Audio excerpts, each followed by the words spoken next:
लाल किला। इतिहास सिर्फ तारीखों का खेल नहीं होता, ये वो आईना होता है जिसमें एक कौम अपना अतीत, अपनी पहचान और अपनी आत्मा देखती है। दिल्ली के दिल में बसा लाल किला सिर्फ एक इमारत नहीं, बल्कि भारत की वीरता, संस्कृति और आजादी की गवाही है। यहां हर पत्थर के पीछे छुपी है एक दास्तान। हर दीवार ने सुनी है वो सरगोशियां जो सदियों तक गूंजती रही, और हर कोना आज भी बताता है कि हम कौन थे और कहां तक पहुंचे हैं। हेलो दोस्तों, मेरा नाम विकास कुमार है और आज मैं आपको ले चलूंगा उस सफर पर जहां इतिहास जिंदा है, जहां लाल किला सिर्फ एक किला नहीं बल्कि हिंदुस्तान की रूह बन चुका है। तो चलिए सुनते हैं लाल किले की वो कहानी जो शायद आपने पहले कभी इस अंदाज में नहीं सुनी होगी। दिल्ली के ऐतिहासिक किलेबंद पुरानी दिल्ली के इलाके में स्थित है और लाल बलुआ पत्थर से निर्मित है। इसे लाल किला इसकी दीवारों के गहरे लाल रंग के कारण कहा जाता है। वर्ष 2007 में इस ऐतिहासिक किले को यूनेस्को द्वारा विश्व धरोहर स्थल घोषित किया गया। भारत की राजधानी दिल्ली में स्थित ये किला देश की आन बान शान और आजादी का प्रतीक है। मुगल काल में बना ये स्मारक विश्व धरोहर सूची में शामिल है और ये भारत के प्रमुख पर्यटन स्थलों में गिना जाता है। इसकी भव्यता, सौंदर्य और आकर्षण को देखने के लिए दुनिया भर से लोग आते हैं और इसकी शाही बनावट एवं अनूठी वास्तुकला की प्रशंसा करते हैं। ये शाही किला मुगल बादशाहों का न केवल राजनीतिक बल्कि औपचारिक केंद्र भी था, जहां लगभग 200 वर्षों तक मुगल शासकों का शासन रहा। देश की आजादी की लड़ाई का साक्षी रहा लाल किला मुगल कालीन वास्तुकला, रचनात्मकता और सौंदर्य का अद्भुत और अनूठा उदाहरण है। 1648 ईस्वी में बने इस भव्य किले के भीतर एक सुंदर संग्रहालय भी स्थित है। लगभग 250 एकड़ क्षेत्र में फैला ये किला मुगल राजशाही और ब्रिटिश शासन के खिलाफ संघर्ष की अनेक कहानियां समेटे हुए है। भारत का ये राष्ट्रीय गौरव अपने ऐतिहासिक महत्व और भव्यता के लिए जाना जाता है। इस ऐतिहासिक कलाकृति का निर्माण मुगल सम्राट शाहजहां ने करवाया था। ये शानदार किला दिल्ली के केंद्र में यमुना नदी के तट पर स्थित है, जो तीनों ओर से यमुना से घिरा हुआ है। इसका सौंदर्य और आकर्षण देखने योग्य है। 1638 ईस्वी में शाहजहां ने इसकी नींव रखवाई और 1648 ईस्वी तक लगभग 10 वर्षों में इसका निर्माण कार्य पूरा हुआ। शाहजहां ने इसे अपने अन्य किलों की तुलना में अधिक आकर्षक और सुंदर बनवाने की ठानी। इसी कारण उन्होंने अपनी राजधानी आगरा से दिल्ली स्थानांतरित कर ली और इस किले के निर्माण में पूरा ध्यान लगाया। शाहजहां ने इस किले की डिजाइन के लिए ताजमहल के वास्तुकार उस्ताद अहमद लाहौरी को चुना। उन्होंने अपनी कल्पनाशीलता और वास्तु प्रतिभा से लाल किले को भी उतना ही भव्य और दर्शनीय बनाया। यही कारण है कि आज भी इस किले की भव्यता और विशालता लोगों को आकर्षित करती है। लाल किला सलीमगढ़ के पूर्वी छोर पर स्थित है। इसका नाम इसकी लाल बलुआ पत्थर की प्राचीर और दीवारों के कारण पड़ा। ये दीवारें 2.5 किलोमीटर लंबी है। नदी की ओर से इसकी ऊंचाई 60 फीट 16 मीटर है और शहर की ओर से 110 फीट 35 मीटर। इसकी योजना एक 82 मीटर के वर्गाकार ग्रिड के रूप में बनाई गई थी। 18वीं सदी में आक्रमणकारियों और लुटेरों द्वारा इसके कई हिस्सों को नुकसान पहुंचाया गया। 1857 की क्रांति के बाद ब्रिटिश सेना ने इस पर कब्जा कर लिया और इसे अपना मुख्यालय बना लिया। इस दौरान करीब 80% मंडपों और उद्यानों को नष्ट कर दिया गया। 1903 में उमैद दानिश के नेतृत्व में बचे हुए हिस्सों और बागों को पुनर्स्थापित करने का प्रयास किया गया।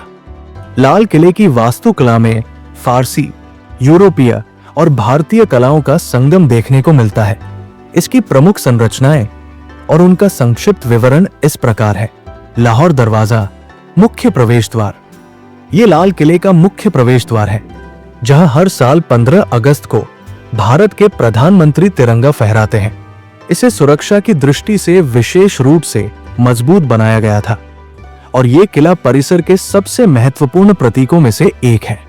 ये द्वार भव्यता, शक्ति और ऐतिहासिक गौरव का प्रतीक है। नक कारखाना, संगीतज्ञों का कक्ष। ये प्रवेश द्वार के ठीक बाद स्थित है। यहाँ पहले शाही संगीतज्ञ ढोलन गाड़े बजाते थे। नक कारखाना का उद्देश्य राजा के आगमन की घोषणा करना था और ये मुगल दरबार की शान का प्रतीक था। यहां से प्रवेश करते समय लोगों को दरबार के वैभव का आभास होता था। दीवान-ए-आम, जनसभा स्थल। यहां सम्राट आम जनता की फरियादें सुनता था और न्याय करता था।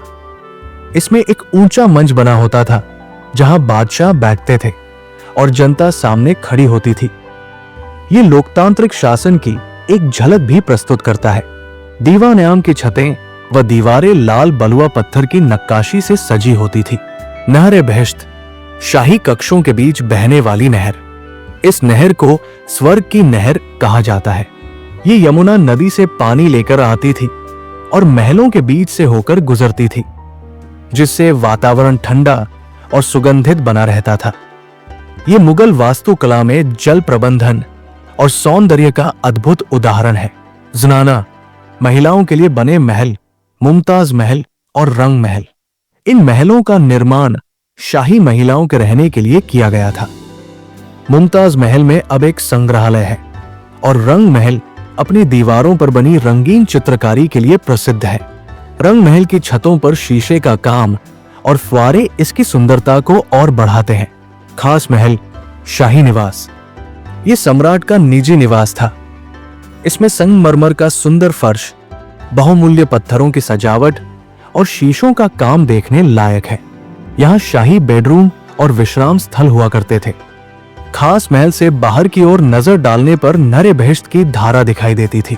दीवान-ए-खास, निजी सभा कक्ष। ये स्थान केवल विशेष मेहमानों और दरबारियों के लिए होता था। यहाँ सम्राट अत्यंत महत्वपूर्ण निर्णय लेते थे। इसके अंदर तख्त-ए-तौस, मोर सिंहासन हुआ करता था, जो बाद में लूट लिया गया। दीवान-ए-खास की दीवारों पर लिखी पंक्ति, अगर कहीं स्वर्ग है तो वो यही है, इसकी भव्यता को दर्शाती है। हमाम, शाही स्नानागार। ये विशेष रूप से सम्राट और शाही परिवार के लिए बनाए गए स्नानागार थे। यहाँ गर्म और ठंडे पानी की व्यवस्था, इत्र युक्त जल और संगमरमर की भित्ति चित्रकारी के साथ शाही सौंदर्य का अनुभव मिलता था। इसमें तुर्की शैली के स्नानगृहों की झलक भी मिलती है। मोती मस्जिद, औरंगजेब की निजी मस्जिद। औरंगजेब ने इसे अपने व्यक्तिगत इबादत के लिए बनवाया था। यह सफेद संगमरमर से बनी हुई है और अत्यंत शांतिपूर्ण वातावरण प्रदान करती है। मस्जिद का छोटा आकार और सुंदरता इसे विशेष बनाते हैं। हयात बख्श बाग, जीवन देने वाला बाग। ये उद्यान किले के भीतर स्थित है और इसका नाम जीवन देने वाला बाग रखा गया है। ये जगह हरियाली, फव्वारों और संगठित बगीचों के लिए प्रसिद्ध है। यहाँ मुगल बागवानी की तकनीकें और स्थापत्य के सौंदर्य का अद्वितीय मेल देखने को मिलता है। 1947 में आजादी के बाद पंडित जवाहरलाल नेहरू ने पहली बार इस किले से तिरंगा फहराया। तब से हर साल 15 अगस्त को भारत के प्रधानमंत्री यहाँ से देश को संबोधित करते हैं। ये किला आज भी दिल्ली का सबसे बड़ा स्मारक और प्रमुख पर्यटन स्थल बना हुआ है। 1857 के स्वतंत्रता संग्राम के बाद ब्रिटिशों ने यहाँ का अधिकांश हिस्सा नष्ट कर दिया था। वहीं 1945 में इंडियन नेशनल आर्मी के 3 अफसरों का यही कोर्ट मार्शल हुआ। आजादी के बाद भारतीय सेना ने इसका नियंत्रण लिया और दिसंबर 2003 में इसे भारतीय पर्यटन विभाग को सौंप दिया। 2000 में इस किले पर आतंकी हमला भी हुआ था, जिसमें 2 सैनिक और 1 नागरिक की मौत हो गई थी। इसे भारत-पाक शांति वार्ता को प्रभावित करने की कोशिश माना गया। यह घटना लाल किले की सुरक्षा और सामरिक महत्व को भी दर्शाती है। 22 दिसंबर 2003 को भारतीय सेना ने 56 वर्षों बाद इसे पर्यटन विभाग को सौंपा, जिसके बाद ये देश और दुनिया भर के पर्यटकों के लिए खुला एक ऐतिहासिक और सांस्कृतिक धरोहर स्थल बन गया। किले में हर शाम लाइट एंड साउंड शो का आयोजन होता है, जिसमें इसके इतिहास को रोचक ढंग से प्रस्तुत किया जाता है। आज लाल किला न केवल भारत की स्थापत्य कला का प्रतीक है, बल्कि ये देशभक्ति, आजादी और संस्कृति का प्रतिनिधि भी है। ये वो स्थान है जहां से हर भारतीय को अपने गौरवशाली इतिहास की झलक मिलती है और भविष्य की प्रेरणा भी। लाल किला भारतीय आत्मा की पहचान है, एक ऐसा स्थल जहां इतिहास, संस्कृति, सत्ता और भावना एक साथ मिलती है। ये किला आने वाली पीढ़ियों के लिए एक प्रेरणादायक उदाहरण और हमारी ऐतिहासिक चेतना का आधार बना रहेगा। तो आज के लिए इतना ही। ऐसा वीडियो देखने के लिए चैनल को सब्सक्राइब करें, वीडियो को लाइक करें, वीडियो के शेयर करना ना भूले। मिलेंगे अगले वीडियो में। जय हिंद, जय भारत।